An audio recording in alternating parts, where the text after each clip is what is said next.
Si vous me permettez, je ne vous ai pas interrompu. Soyez gentil, vous avez fait une longue tirade, je n'ai rien dit, donc laissez-moi tenir mon raisonnement. Le but, c'est que la parole échange aussi. Voilà. Oui, mais si y en a un qui peut faire une longue tirade et l'autre qui est tout le temps coupé, vous en avez fait tous les deux. On ne peut pas discuter. Vous en avez fait tous les deux, allez-y. Donc, vous appelez ça créolisation. Moi, excusez-moi, j'appelle ça d'un vieux mot républicain. Ça devrait vous plaire. J'appelle ça l'assimilation. L'assimilation, c'est, comme disait le grand historien Brodel, ce qui a permis l'intégration sans douleur. L'assimilation, ça veut dire faire sienne l'histoire de France, la culture française, les mœurs françaises. Ça veut dire devenir français, s'habiller comme les Français, donner un prénom français à ses enfants. Avant d'aller plus loin, clique sur s'abonner. Chaque seconde compte. Alors reste avec nous. Fais-le maintenant et abonne-toi. Ça, monsieur Mélenchon, c'est s'assimiler. Créoliser, je ne sais pas ce que ça veut dire en vérité. J'ai regardé, parce que maintenant vous avez mis en vedette Édouard Glissant. En fait, c'est une espèce de chimère pseudo-poétique pour vanter une fois de plus la mondialisation et ses grands mérites. En vérité, votre Édouard Glissant, c'est un Alain Minc martiniquais. La créolisation, ce n'est que le nouveau mot que vous avez trouvé pour parler de multiculturalisme, de droit à la différence. En fait, vous vous êtes converti à l'idéologie que vous combattiez dans les années 80. Et maintenant, quand vous parlez de l'islam, et vous nous dites, la religion, c'est dans le privé. Et la politique, c'est la loi de la cité. Vous nous la baillez belle, monsieur Mélenchon. Parce que justement, ce que vous venez de dire, c'est la France, c'est la République et c'est la laïcité. Et c'est exactement le contraire de l'islam. L'islam est une religion politique par essence. L'islam ne s'occupe pas de l'intériorité des fidèles, mais s'occupe des normes sociales et politiques. L'islam est une religion qui est un code civil, qui concurrence le code civil. D'ailleurs, l'islam est tout à fait aux antipodes de la France. Vous le savez très bien, et vous l'aimez, la devise française, c'est liberté, égalité, fraternité. Et ça veut dire quoi, Éric Zemmour? Pas mal trouvé. C'est très bien trouvé. Éric Zemmour, tout à l'heure, Jean-Luc Mélenchon disait votre projet, c'est de chasser tous les musulmans. Vous répondez quoi à ça? Je vais répondre. Vous venez de dire que l'islam n'était pas compatible avec la France. L'islam n'est pas compatible avec la France. Je vais le démontrer. Si vous me laissez parler, vous verrez, je le démontrerai. Liberté, égalité, fraternité. Vous êtes agressif. Hein. Je ne suis pas agressif. Je veux débattre avec vous, pas avec les journalistes. J'ai le droit. Je reprenais le propos de Jean-Luc Mélenchon pour que vous lui répondiez, justement. Mais je vais y répondre, chère mademoiselle. Donc, liberté. Vous avez prévenu, hein? Allons-y. Liberté, égalité, fraternité. L'islam, c'est soumission. L'islam veut dire soumission. Égalité. L'islam, c'est une triple inégalité entre les hommes et les femmes, entre les hommes libres et les esclaves, entre les fidèles et les infidèles.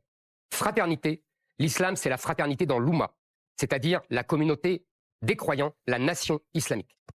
Donc il y a une différence, mais absolument de bloc à bloc, si j'ose dire. Maintenant, si je ne fais pas de différence entre islam et islamisme, parce que pour moi, c'est exactement la même chose, ou plutôt, comme dit le poète kabyle Fered Mehmi, l'islam, c'est l'islamisme au repos et l'islamisme, c'est l'islam en action, je fais une différence entre les musulmans et l'islam.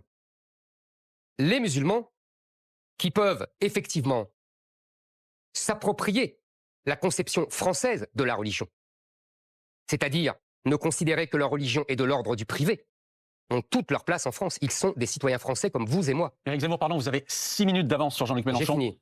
Et il faut qu'il vous réponde sur l'islam. Vous avez 6 minutes d'avance sur lui. En fait, je veux exactement imposer aux religions, à la religion islamique, exactement la même chose que la France a imposé aux Juifs. Selon la fameuse formule de Clermont-Tonnerre, tout aux Juifs en tant qu'individu, rien en tant que nation. C'est toutes mes idées, c'est tout mon projet. Jean-Luc Mélenchon. Et alors, il faudrait faire 2 ou 3 conférences, là. Alors, on n'en a pas le temps, malheureusement. On n'en a pas le temps, malheureusement. Mais allez-y. Ah, c'est pertinent ce que vous dites là. Oui, mais parfois je pensais que c'était de l'humour que je faisais, mais je vois que non, vous prenez tout au premier degré. Vous êtes énervés ce soir tous, mais non. Mais tout va bien. La guerre, hein. Je suis très calme. Tout va bien, tout le monde est calme, Jean-Luc Mélenchon. Mais oui, justement. Oui. Alors, je veux revenir sur la créolisation pour vous montrer à quel point vous êtes ignorant des réalités qui accompagnent le mouvement des idées. La créolisation, par exemple, vous avez fait une blague assez mauvaise sur l'idée que ça vous suggérait à propos des Martiniquaises, mais les sociétés de l'outre-mer sont des sociétés qui ont été les premières créolisées. Pourquoi?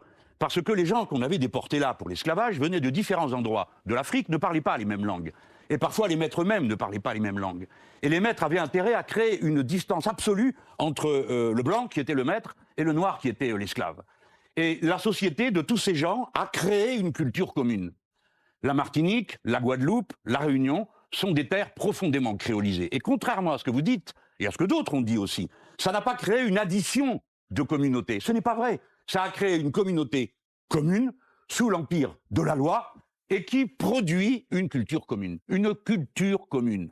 Monsieur Zemmour, ça va peut-être vous fâcher, mais voyez-vous, le plat préféré des Français, c'est le couscous. Ah, ça a été. Vous avez Oui, vu, il est passé les deuxième. Italiens ne sont pas les plus gros mangeurs de pizza d'Europe, c'est nous les Français. Vous recommencez votre comédie. Je n'ai pas dit qu'on allait abandonner, je vous dis qu'il faut sortir. Ça va prendre du temps. Sortir, ça veut dire abandonner. Ne jouez pas sur les mots. Mais si je ne joue pas sur les Mais mots, oui. c'est vous qui jouez sur les mots. Non, pas du tout. Vous êtes un irresponsable. Bah, voyez. Avant d'aller plus loin, Regardez le nucléaire avec les yeux des années 60. Vous êtes ébloui comme si vous alliez à Orly voir les avions décoller. Depuis, on l'humanité vous a appris entendu. des choses. Monsieur Mélenchon, on vous a entendu sur ce Tchernobyl a eu thème-là. lieu, Bah, Three Mile Island a eu lieu, Fukushima a eu lieu. Et vous voulez rentrer dans votre cerveau, ça Donc vous êtes comme Madame Merkel qui a arrêté le nucléaire. Le résultat, c'est qu'elle a ouvert toutes les centrales à charbon. Et Stop, qu'elle a allez, on augmenté avance. son Stop, taux stop, de stop, stop, on avance. Excusez-moi. On avance. On vous a entendu. On vous a entendu débattre sur ce point-là. On vous a entendu débattre sur ce point-là. Cette deuxième grande partie s'intitule Comment réduire la fracture sociale. On a encore une question à vous poser, un grand thème à aborder dans cette partie-là. La partie d'écologie. Ah oui, c'est la partie 2, d'accord. Oui, voilà. Non, non, on est dans la grande partie. mis dans le même, Non, mais on est dans un plan. Vous inquiétez pas. On suit le. Et on arrive tout doucement. Vous êtes sûr de bien suivre. On arrive tout doucement à la dernière partie de cette émission, très importante, surtout après ce qui vient de se passer sur ce plateau depuis maintenant 1h41 minutes. Égalité des temps de parole, d'ailleurs, Ouais. je remarque, je le Que note. ce soit la même chose à la fin. La grande question, c'est de savoir comment on réconcilie les Français. Après ce que nous avons vécu ces dernières années, après la crise des Gilets jaunes, après ce que nous venons de vivre avec l'épidémie de Covid, les mouvements qu'on a vus ces derniers jours, anti-vax, anti-pass sanitaire, et avec une crainte que beaucoup ont en tête pour la prochaine présidentielle dans 7 mois, c'est la crainte de l'abstention. On rappelle ce qui s'est passé aux dernières régionales. Les régionales, ça n'est pas la présidentielle, on est d'accord. On a eu 2 tiers d'abstention au régional. Est-ce que, qu'est-ce que pour vous, Éric Zemmour, cette abstention-là traduit, et est-ce que vous craignez que la prochaine présidentielle, dont vous disiez tout à l'heure qu'elle était extrêmement importante, est-ce que vous craignez qu'elle soit frappée également par ce désintérêt-là? Je pense que l'abstention est le massive, qui d'ailleurs croît depuis 20 ans, 30 ans, lentement, et pour toutes les élections, à part la présidentielle, vient du fait que, Peut-être des immigrés, qu'est-ce que vous en pensez? si vous me laissez parler, vous verrez que je répondrai. Ne vous moquez pas, vous savez, de l'angoisse existentielle du peuple français. Ouais. Existentielle, monsieur Mélenchon. Vous la niez Le peuple français est plus divers que et vous la ce que croyez. méprisez. Le peuple Et vous la français est méprisez. brisé, Et d'accord. vous la méprisez. Ouais, bah, Regardez. C'est vous qui méprisez. Non, pas du tout. Pas du tout. Moi, je ne méprise personne. Moi, je ne méprise personne. Je respecte tout le monde. Ouais, Et c'est justement parce que je prends au sérieux tout le monde que je parle Non. loyalement et directement à tout le monde. Et J'en fais de même. absolument. Et on est bien d'accord. L'abstention. L'abstention. Je pense que les Français considèrent de plus en plus qu'il ne sert à rien de voter. D'abord parce que les politiques, depuis 30 ans, se sont ressemblés comme sœurs jumelles. Vous vous souvenez de ce fameux mot de Philippe Séguin? La droite et la gauche sont des détaillants qui se fournissent au même grossiste, l'Europe. Tout cela depuis le fameux traité de Maastricht, contre lequel il était, et pour lequel M. Mélenchon a voté oui. Mais il va me dire que là aussi, il a changé d'avis. Mais non, mais écoutez, pourquoi vous et faites qu'il ça? n'aurait pourquoi Mais je fais attendez, ça? Parce monsieur que c'est la Zemmour. réalité. En 2005, j'ai voté non. Oui, mais vous avez dans le voté traité oui. de 2005, Oui, mais écoutez, petit bonhomme. Dans le traité de 2005, Oui, grand il y bonhomme. avait notamment, Oui, grand il y avait timonier. notamment le traité de Maastricht. Pourquoi vous jouez à ça? Et je joue à ça parce que vous avez voté oui à Maastricht. Oui, Et je que me suis sans trompé. de Maastricht, Mais en 2005, Et j'ai que- rectifié oui, mais mon c'était erreur. trop Vous ne tard. rectifiez mais jamais vos c'était erreurs. trop tard. Vous êtes parti sur une idée, et pouf, c'est la même toute la vie, on n'en change pas, on bouge pas, on n'apprend rien des faits. Moi, Ah j'ai non, c'est appris. le contraire, monsieur J'ai fait partie Mélenchon. des gens qui ont cru. Vous vous trompez tout le temps Monsieur- et vous vous contredisez tout le temps. Non. Moi, excusez-moi, je suis effectivement D'accord. sur une grille de Pas tout le lecture temps. du monde. Il m'arrive de la me France, tromper, mais j'ai l'honnêteté de je le ne me suis pas reconnaître. Et trompé. surtout, monsieur Et Zemmour. je ne me suis pas trompé contrairement à vous. Vous vous trompez tout le temps et vous vous reniez tout le temps. Moi, non. Parce que je pense que je ne me suis pas trompé contrairement à vous. Donc, l'abstention, parce que ça c'est la première chose, c'est que les politiques de droite et de gauche se sont ressemblés. D'ailleurs, le point d'orgue de cette ressemblance, c'est Emmanuel Macron, qui est l'enfant de Valéry Giscard d'Estaing et de Michel Rocard. Je suis pas sûr. C'est-à-dire, Son nom depuis 22h45. comment? Depuis 1h45, je suis pas sûr qu'on ait cité son nom. Ah bah vous voyez. Donc Emmanuel Macron, qui est l'enfant de Valéry Giscard d'Estaing et de Michel Rocard, c'est-à-dire l'enfant de la droite libérale et de la gauche libérale. C'est-à-dire le produit de la désagrégation du paysage politique qui a perdu à la fois les gaullistes et les communistes. Et donc là, ça a permis l'émergence d'Emmanuel Macron, qui est la quintessence des politiques uniformisées, décidées par l'Europe, contrôlées par le juge et qui ne concerne plus les Français. C'est-à-dire que les Français votent, ils ont le droit de voter, ils votent pour n'importe quoi. De toute façon, la politique sera la même après. Ça, c'est vraiment une chose fondamentale. Je pense que c'est pour cela que les Français ne votent plus. Et il y a effectivement la deuxième chose, mais M. Mélenchon va encore hurler, c'est que je pense Ne hurle que, pas, je réponds. c'est que les Français considèrent qu'on ne prend pas en compte leur peur existentielle de disparaître. Ah. Mais oui, je le dis. leur peur existentielle de disparaître, leur peur existentielle de voir le pays être exproprié de leur propre pays. Vous savez, Monsieur Mélenchon pense que ce sont mes fantasmes et pense que je n'ai pas de respect pour le peuple et pour le peuple français, pour une partie du peuple français. Mais quand vous regardez les sondages, Monsieur Mélenchon, vous constatez que sur toutes les thématiques qui sont mes marottes, comme vous dites, ce sont les marottes de 70% des Français. Prenons bien la mesure de ce qui va arriver. La France entre dans sa plus terrible crise sociale et financière depuis des décennies.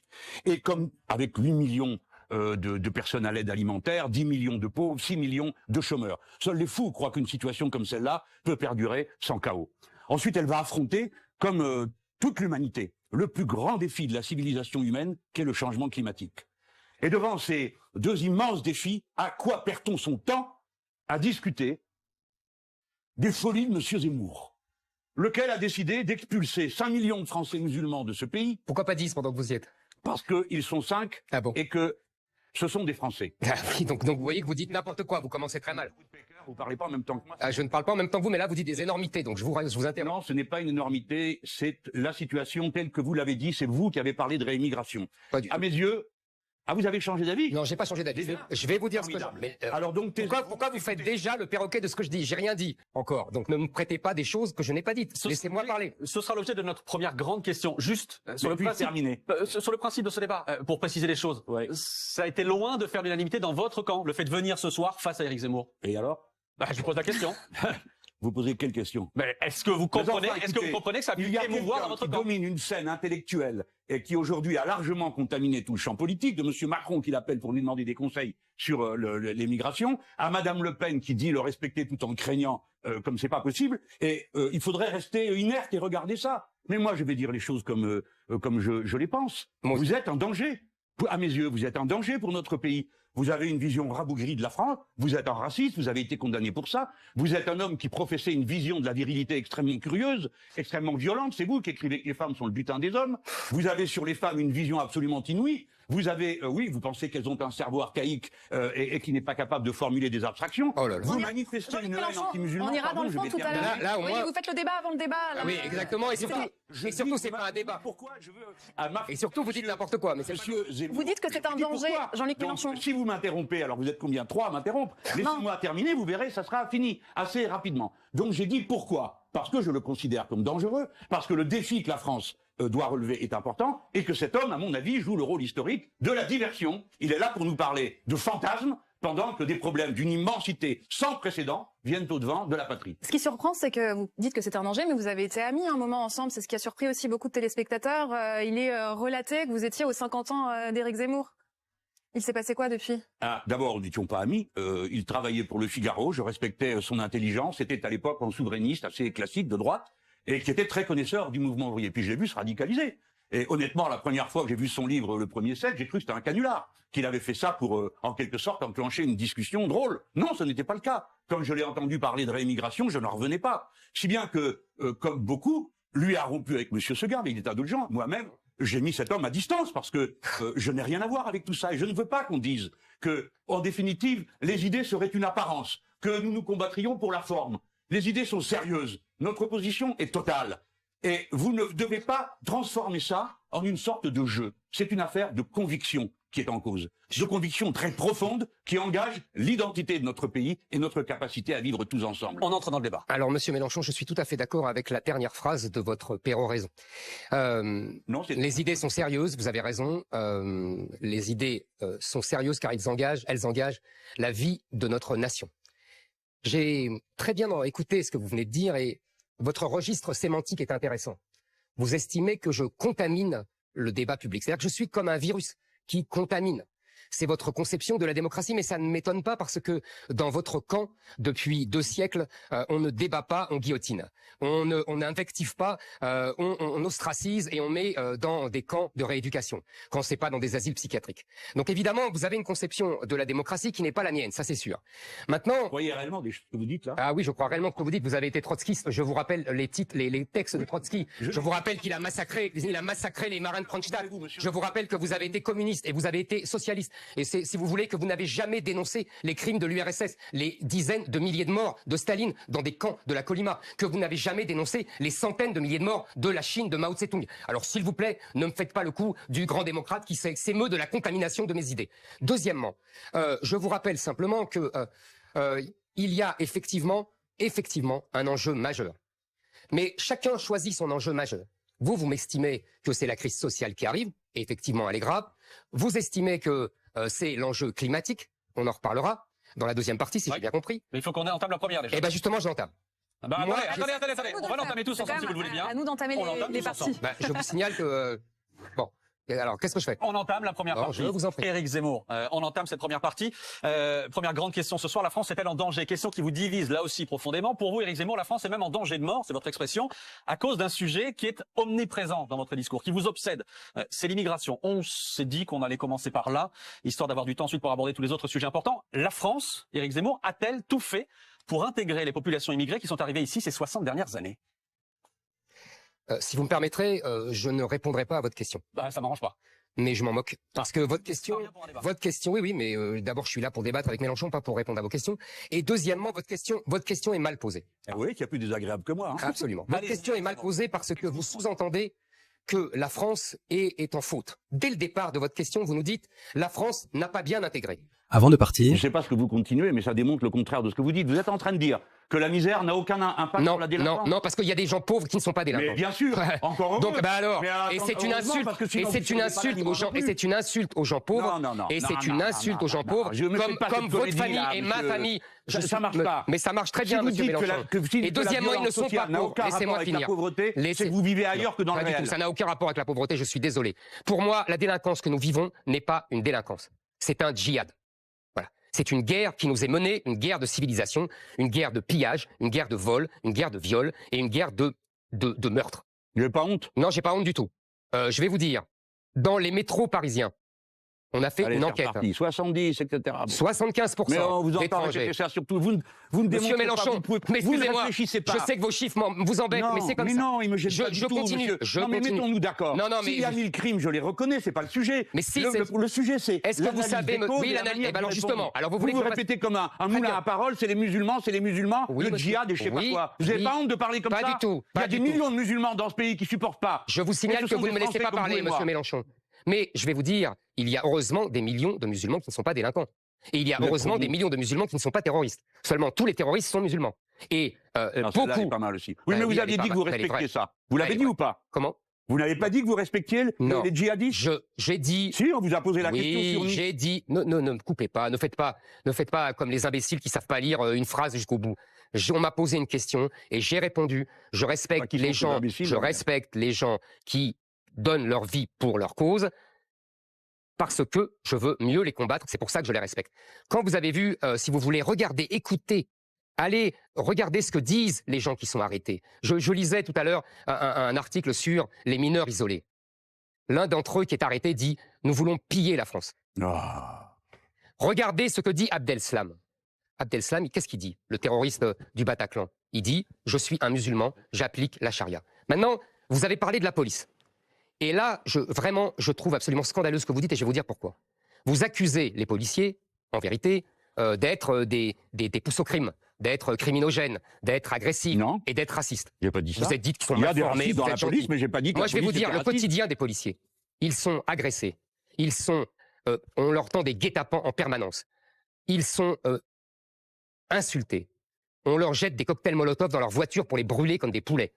Je ne sais pas si vous avez vu Bac Nord, le film Bac Nord, et vous voyez la réalité de la police aujourd'hui, avec dans les cités. Vous voyez qu'ils ne peuvent pas rentrer parce que leur hiérarchie leur interdit. Vous voyez qu'ils ne peuvent pas, ils sont moins armés que les caïds de la drogue qui les méprisent. Et vous dites que ce sont les policiers qui sont dangereux, il faut qu'ils soient en phase avec la population, mais monsieur Mélenchon, ils sont en phase avec la population. Ah ben, faudrait savoir. Ils ne sont pas en phase avec la population des quartiers islamisés. Mais ils sont en phase avec le reste de la population française. La population française les aime. Évidemment, dans les quartiers islamisés dominés par les caïds de la drogue, qui sont comme des concessions étrangères. Vous savez, au temps de la Chine, on avait des Oui, concessions. Ce sont des concessions étrangères. Là, évidemment, les policiers ne sont pas les bienvenus parce qu'ils sont les représentants de la France. tout simplement. Et que dans ces contrées, dans ces places fortes Ah, étrangères, franchement, c'est pas on ne sérieux, veut quoi. pas de la France. Franchement, Jean-Luc je peux Mélenchon. vous répondre là. Mais je vous, comprends. vous aurez la patience de m'écouter. Écoutez-moi. Mais je fais que ça. Quand on gouverne, on doit partir des réalités concrètes Justement, c'est ce que je fais. pour tâcher d'y répondre. C'est ce que je fais. Bon. Si vous commencez par dire que le problème de ce pays, c'est qu'il y a, je ne sais pas quel djihad, islamisation, et que c'est à cause de ça qu'on est pillé, massacré, violé, etc., vous réglerez aucun problème.